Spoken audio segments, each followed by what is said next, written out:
DSC SGT అభ్యర్థులందరికీ కూడా నా నమస్కారాలండి.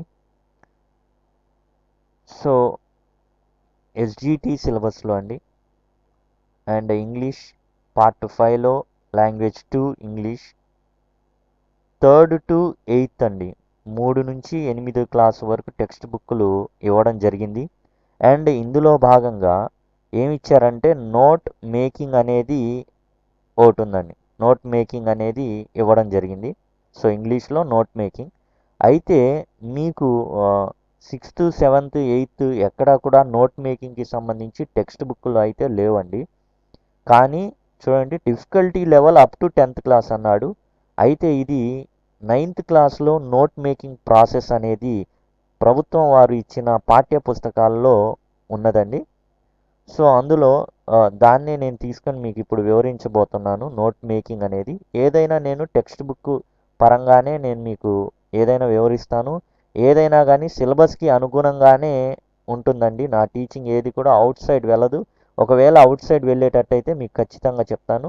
అండ్ ఇప్పుడు మనం నోట్ మేకింగ్ గురించి తెలుసుకుందాం. సో సిలబస్లో ఉందని మీరు గ్రహించారు. పార్ట్ 5లో నోట్ మేకింగ్ అనే ప్రాసెస్ ఉంది ఫార్మ్స్ ఆఫ్ లాంగ్వేజ్లో అండ్ నోట్ మేకింగ్. అసలు ఈ నోట్ మేకింగ్ అంటే ఏంటి?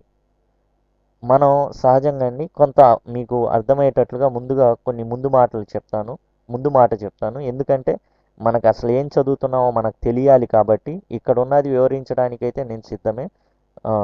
దానికన్నా ముందు మాట ఏంటంటే మనం సహజంగా పుస్తకాలు చదువుతూ ఉంటాం. ఓ పుస్తకం చదివిన వెంబటే ఆ పుస్తకం చదువుతుండగానే ఒక 60% విషయాన్ని మనం మర్చిపోతూ ఉంటాం.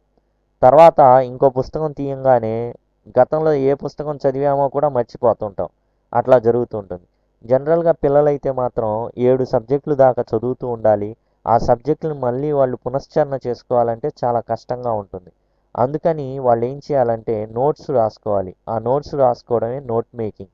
ఈ నోట్స్ రాసుకోవడం వల్ల ఏంటంటే 10 పేజీల సమాచారాన్ని కూడా ఒక పేజీలో నింపగలం అన్నమాట. ఆ విధంగా చేయడం వల్ల ఏం జరుగుతుందంటే మనకు సమయం అనేది కలిసి రావడం జరుగుతుంది. ఎస్జిటి వాళ్ళు కూడా మనం చాలా పుస్తకాలు చదువుకోవాల్సి ఉంటుంది. ఈ పుస్తకాల సమాచారాన్ని అన్నిటినీ కూడా మనం ఏం చేయాలంటే నోట్స్గా రాసుకోవాలి. అదే నోట్ మేకింగ్ ప్రాసెస్. నోట్ మేకింగ్లో నోట్స్ రాసుకోవడం వల్ల రివిజన్ అనేది చాలాసార్లు జరగడం వల్ల మనకి ఏం జరుగుతుందంటే చాలా చక్కగా మనం రివైజ్ చేసుకోగలుగుతాం. ఓకేనండి. Note making We take notes when we read a book in order to record information for future reference. So భవిష్యత్తులో మనం రిఫర్ చేసుకోవడానికి మనం ఏం చేస్తామంటే పుస్తకాలని చదువుతున్నప్పుడు భవిష్యత్తులో రిఫర్ చేసుకోవడానికి మనం నోట్స్ అనేది రాస్తాం. Such notes help us to revise lessons easily before examinations. అలాంటి ఏం జరుగుతుందంటే ఎగ్జామ్ ముందు మనం రిఫర్ చేసుకోవడానికి చాలా అనుకూలంగా ఉంటుంది. అండ్ ప్రాసెస్ ఇచ్చాడండి. ప్రాసెస్ అనేది పక్కాగా line to line as it is అదే ఫార్మాట్లో ఉండేటట్టు తెలుసుకోవడానికి ప్రయత్నించండి. కారణం ప్రాసెస్లో ఇది కరెక్ట్ ప్రాసెస్ అని ఇచ్చాడు అనుకోండి జంబుల్డ్ సెంటెన్స్ లాగా కూడా ఇవ్వచ్చు ఒకవేళ డిఫికల్టీ లెవెల్ పెంచుకోవాలి అనుకుంటే. కానీ మనం ఎట్లా ప్రాసెస్ ఏంటి అనేది మామూలుగా తెలుసుకుంటే సాధ్యమవుతుంది మన ప్రశ్నకి సమాధానం చెప్పడం. చూడండి, read the passage once quickly. మనం ప్యాసేజ్ మొత్తాన్ని కూడా ఒకసారి చదివేయాలి. ఏదైతే ప్యాసేజ్ చదువుతున్నామో టెక్స్ట్ బుక్లో ఆ యొక్క ప్యాసేజ్ మొత్తాన్ని కూడా మనం చదివేయాలి. చదివేసిన తర్వాత కొన్ని కీ టర్మ్స్ ఉంటాయి. జనరల్గా అండి మనం ముఖ్యంగా ఇంగ్లీష్ చదివేటప్పుడు హెల్పింగ్ వెబ్స్ ఇవన్నీ చాలా సబ్జెక్టు ఆబ్జెక్టు అదర్ వర్డ్స్ ఇవన్నీ చాలా ఉంటాయి. అందులో హెల్పింగ్ వెబ్స్ ఇవన్నీ తీసేస్తేనే సగానికి సగం తగ్గిపోయినట్టు ఉంటుంది. అవి ఓన్లీ టెన్స్ని తెలపడానికి వాడతారు. సో ఏ కాలంలో జరిగిందని చెప్పడానికి వాడతారు. సో అలాంటి వాటిని మనం కాకుండా కొన్ని కీ టర్మ్స్ ఉంటాయి. అంటే ప్రత్యేకంగా అవి సెంటెన్స్లో భాగమై ఉంటాయి. ఆ కీ టర్మ్స్ని మనం నోట్ చేసుకోవాలి. కీ టర్మ్స్ని నోట్ చేసుకున్న తర్వాత అందులో ముఖ్యమైన ఇన్ఫర్మేషన్ ఏంటి? Note only the most important information. చాలా ముఖ్యమైన ఇన్ఫర్మేషన్ని మాత్రమే మనం గుర్తుంచుకోవాలి. తర్వాత కండెన్స్ ది ఇన్ఫర్మేషన్. సో ఆ సమాచారాన్ని వీలైనంతగా తగ్గించుకోవాలి. కండెన్స్ అంటే తగ్గించడం అండి. ఎలా తగ్గించాలి అంటే అర్థం అనేది చెడిపోకుండా మనకు అర్థమయ్యే విధంగా రాసిన వ్యక్తికి అర్థమయ్యే విధంగా పెట్టుకోవాలి. ఇది వేరే వాళ్ళకి రాసేది కాదండి, మనం రాసుకునేది నోట్ మేకింగ్ అనేది. సో ఆ విషయాన్ని వీలైనంతగా తగ్గించుకోవాలి. Omit examples and illustrations. యాక్చువల్గా మనకి ఉదాహరణలు, వర్ణనలు దేనికి చేస్తారు అంటే మనలో సబ్జెక్ట్ ఎక్కించడానికి చేస్తారు. సో ఈ ఎగ్జాంపుల్స్, ఇల్లస్ట్రేషన్స్ అనేవి మనకి సబ్జెక్ట్ మీద బాగా అవగాహన పెంచడానికి. ఒకసారి అవగాహన అయిపోయిన తర్వాత మనకి ఎగ్జాంపుల్స్తో, ఇల్లస్ట్రేషన్స్తో పని లేదు. సో అదే గుర్తుకొస్తూ ఉంటుంది ఆ పర్టికులర్ ప్యాసేజ్ మనం చదివినప్పుడు కానీ దాని గురించి నోట్స్ రాసుకున్నప్పుడు అవి గుర్తుకొస్తాయి. సో అలాంటి ఎగ్జాంపుల్స్, ఇల్లస్ట్రేషన్స్ మనకు అర్థమైంది కాబట్టి కాన్సెప్ట్ వాటిని అవసరం లేదు, పక్కన పెట్టేయాలి. Organise the condensed information in suitable format. So మంచి ఒక సూటబుల్ ఫార్మాట్లో రాసుకోవాలి. ఏంటి ఫార్మాట్ అంటే ఫస్ట్ దాని గురించిన ఏంటి అసలు అది, వాట్ ఈస్ దట్.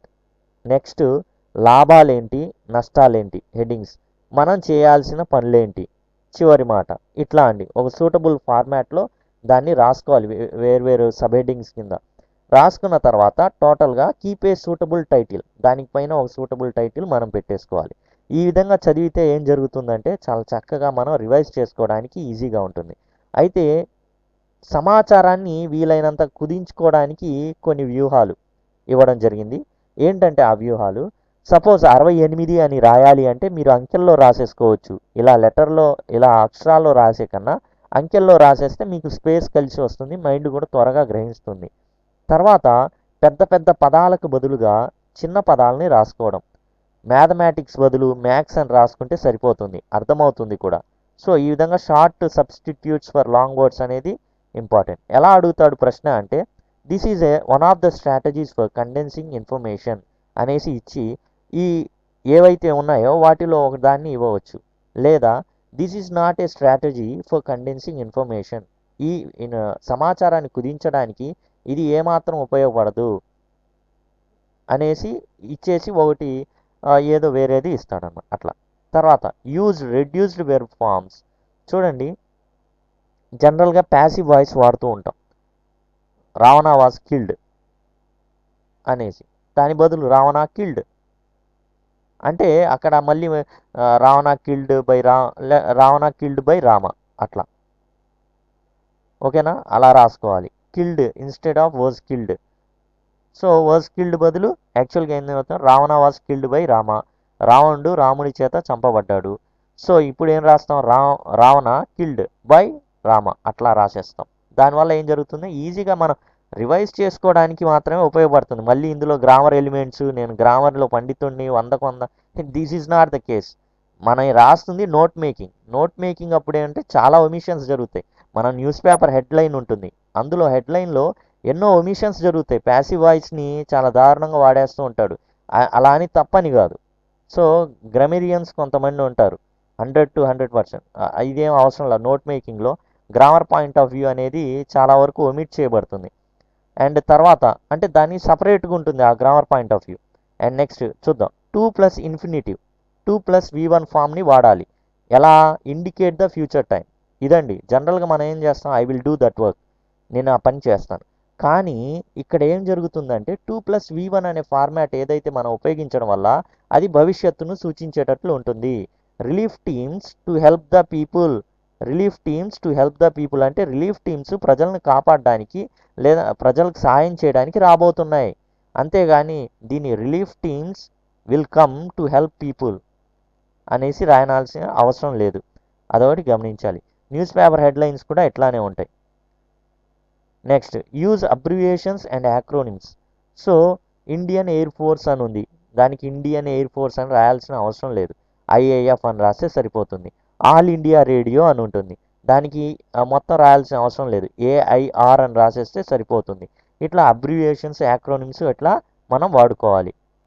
తర్వాత విషయం ఏంటంటే use condensed spelling of words. Condensed spelling అంటే డాక్టర్ అని ఉంది, DOCTOR, కానీ సింపుల్గా మనం DR అని రాస్తే సరిపోతుంది.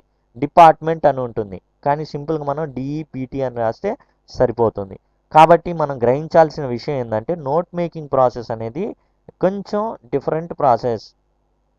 ఎట్లా అయితే మనం గ్రామర్ని రాసేటప్పుడు ఏదైనా వ్యాసాలు కానీ, ఇప్పుడు మనం ఫార్మ్స్ ఆఫ్ లాంగ్వేజ్ అని చూసాం కదండి, ఇందులో చూసాం ఫార్మ్స్ ఆఫ్ లాంగ్వేజ్ అని చూసాం కదా. ఈ ఫార్మ్స్ ఆఫ్ లాంగ్వేజ్లో స్టోరీ రాసేటప్పుడు కానీ, ఎస్సే రాసేటప్పుడు కానీ, లెటర్ రైటింగ్ రాసేటప్పుడు కానీ, ఎడిటోరియల్ కానీ, ప్రెస్సీ రైటింగ్ కానీ, ఆటోబయోగ్రఫీ కానీ, బయోగ్రఫీ కానీ, ఈ ప్రతి ఫామ్లో కూడా మీరు గ్రామర్ని ఖచ్చితంగా పాటించాలి ఫుల్ ఫ్లెడ్జ్డ్గా. అంటే ప్యాసివ్ వాయిస్ని Rama was killed by Ravana was killed by Rama, లేదా రామ కిల్డ్ రావణ అని ఉంటుంది, లేదా Ravana was killed by Rama. So ఇట్లా ఉంటుంది కదా ఫార్మాట్. ఖచ్చితంగా మన వాయిస్ కానీ డైరెక్ట్ అయినా పక్కాగా ఫాలో అవుతాం. కానీ ఒక్క నోట్ మేకింగ్లో మాత్రమే కొన్ని మినహాయింపులు ఉంటాయి. భవిష్యత్తును తెలియజేయడానికి 2+V1ని వాడతాం. అలానే పేజీ నెంబర్లు కానీ లేకపోతే ఒక అంకె రాసేటప్పుడు కానీ 68 అని రాస్తాం. వీటిలో 8లో కూడా 68 అనేసి రాయడానికి లేదు, అంకెల్లో రాయము. 68,000 అంటే 68,000 అని మామూలుగా రాసేస్తాం ఈ ప్రతి ఫార్మాట్లో కూడా, స్టోరీలో కానీ వీటిల్లో కానీ.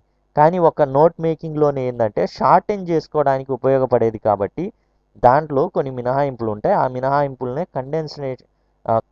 కండెన్సింగ్ ఇన్ఫర్మేషన్, సో దాన్ని వాడుకుంటాం, వీలైనంత తక్కువ చేసుకుంటాం. సో ఇదండి విషయం. And thank you very much for watching my video. And SGT వాళ్ళకి స్పెషల్గా వీడియోస్ అనేవి పబ్లిష్ చేయడం జరుగుతుందండి. అండ్ వాటిని కూడా వినియోగించుకోవాలని కోరుకుంటున్నాను. అండ్ మీరు ఏమైనా చెప్పదలుచుకుంటే కామెంట్ సెక్షన్లో మీ యొక్క డౌట్స్ని అడగవచ్చు. అండ్ లైక్ చేయండి. నేను అడిగేది ఒకటే, దీన్ని వీలైనంతగా షేర్ చేయండి, ఎస్జిటి వాళ్ళకు ఉపయోగపడేటట్లు చూడండి. And thank you very much. And methodology కూడా చేయడానికి ప్రయత్నిస్తానండి. And thank you.